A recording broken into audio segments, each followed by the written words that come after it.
Uh, Assalamualaikum warahmatullahi wabarakatuh. Om Swastiastu, salam sejahtera bagi kita semua. Nah, perkenalkan nama saya Didit Kurniadin, NIM 19140410118, Prodi BPKN semester 4. Pada kali ini akan mempresentasikan hukum dagang yang diampu oleh dosen Dr. Ininga Swastike, SPD, MPD. Baik, kita masuk pada sejarah hukum dagang. Nah, sejarah hukum dagang di Indonesia itu dipengaruhi oleh hukum dagang negeri Belanda, karena Indonesia dijajah oleh negeri Belanda. Dan sejarah hukum dagang Belanda dipengaruhi oleh hukum dagang Perancis, karena pada saat itu negara Belanda dijajah oleh negara Perancis, dan hukum dagang Perancis dipengaruhi oleh hukum dagang Romawi. Dan bisa kita lihat pada slide di atas, ada kegiatan yang sedang berlaku atau kegiatan perdagangan di Eropa pada abad pertengahan. Oke, kita lanjut pada slide selanjutnya. Awal mula munculnya hukum dagang. 1. Ada Kekaisaran Romawi. Hukum dagang muncul di Eropa pada abad pertengahan, pada tahun 1000 sampai 1500 Masehi. Nah, di Perancis dan Italia telah lahir perkotaan pusat perdagangan pada abad pertengahan.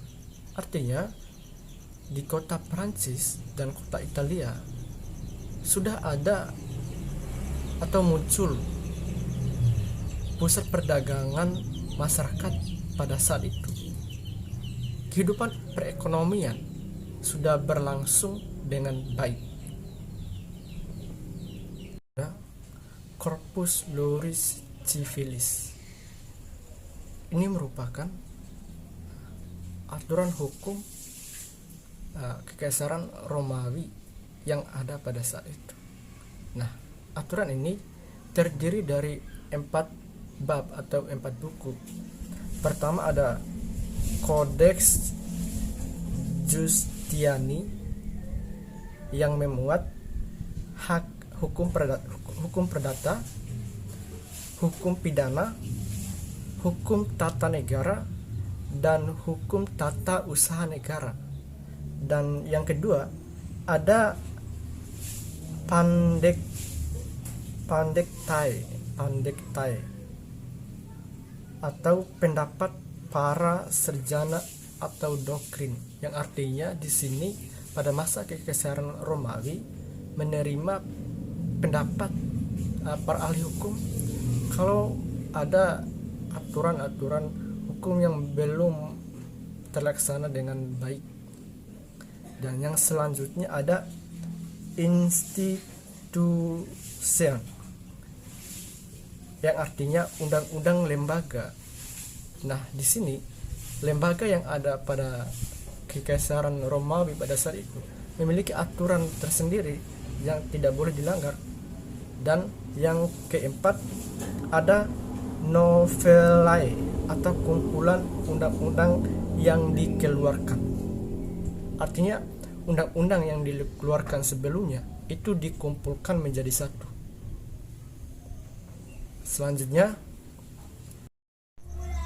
baik, yang kedua ada Prancis. Nah, pada abad ke-17 di Prancis, masa pemerintahan Raja Louis XIV pada tahun 1643 sampai dengan 1715, Raja Louis IV ini memiliki seorang perdana menteri bernama Colbert, dan Colbert dikenal memiliki minat yang tinggi dengan perkembangan hukum. Nah, pada masa Raja Louis ini ada 2 kodifikasi hukum yang sempat dirancang atau diwujudkan atau ingin diwujudkan. Yang pertama dibuat oleh Colbert. Colbert membuat kodifikasi hukum dagang pertama pada tahun 1673 yang dikenal dengan nama Ordonnance de Commerce. Ordonansi ini isinya tentang pedagang, bank, pedagang perantara, catatan dagang, badan usaha, perbuatan dagang, surat berharga, paksaan badan terhadap pedagang, pemisahan barang-barang antar suami istri, di mana salah satunya menjadi pedagang, dan lain-lain. Nah, yang kedua, kemudian pada tahun 1681 ada kodifikasi hukum kedua yang dikeluarkan pada masa Raja Louis XIV ini, di mana dikenal dengan nama Ordonnance de la Marine. Dalam ordonans ini dimuat segala peraturan-peraturan mengenai kapal dan perlengkapan kapal, nahkoda dan anak buah kapal, perjanjian perdagangan di laut, polisi pelabuhan, dan perikanan laut. Pada umumnya, ordonansi ini mencakup semua hal berkaitan dengan kodifikasi hukum laut atau hukum pedagang laut untuk pedagang-pedagang kota pelabuhan. Dan selanjutnya, kedua kodifikasi hukum tersebut dijadikan sumber bagi pengkodifikasian hukum dagang baru yang mulai dikerjakan pada permulaan abad ke-19. Kodifikasi hukum dagang baru tersebut bernama Code de Commerce yang mulai berlaku pada tahun 1807. Baik, ketiga ada Belanda. Nah, Belanda sebagai negara bekas jajahan Prancis, kondisinya agak berbeda di mana telah terjadi pluralisme atau keanekaragaman hukum di bidang hukum perdata dan hukum dagang. Adapun hukum Romawi, hukum Prancis, hukum Belgia, hukum Jerman, dan peraturan-peraturan raja atau gubernur, dapat dibayangkan bahwa pluralisme hukum tersebut menyebabkan tidak adanya kepastian hukum.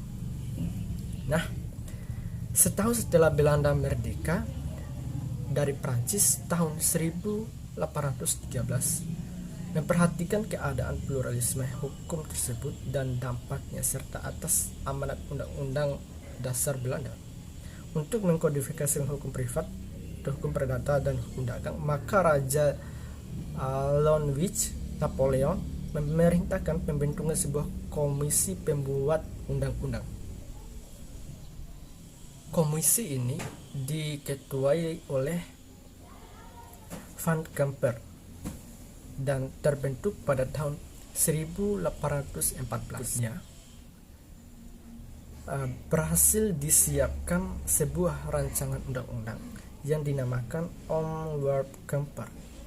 Tetapi naskah undang-undang ini tidak disetujui untuk dijadikan undang-undang karena ada beberapa faktor yang menurut lembaga legislatif pada masa pemerintahan Belanda tersebut kurang kompeten.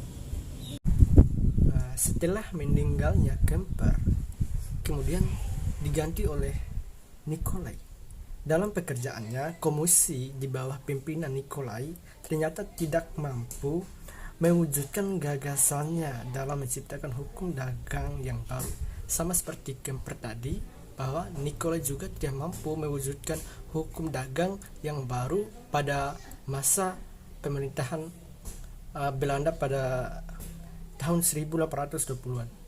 Setelah itu, setelah kedua tokoh tersebut tidak mampu mewujudkan aturan perundangan yang telah dibuat atau dirancang tadi, maka pada akhir abad atau pada abad ke-19, Molengraf merencanakan suatu undang-undang kepailitan yang akan menggantikan buku 3 KUHD Belanda.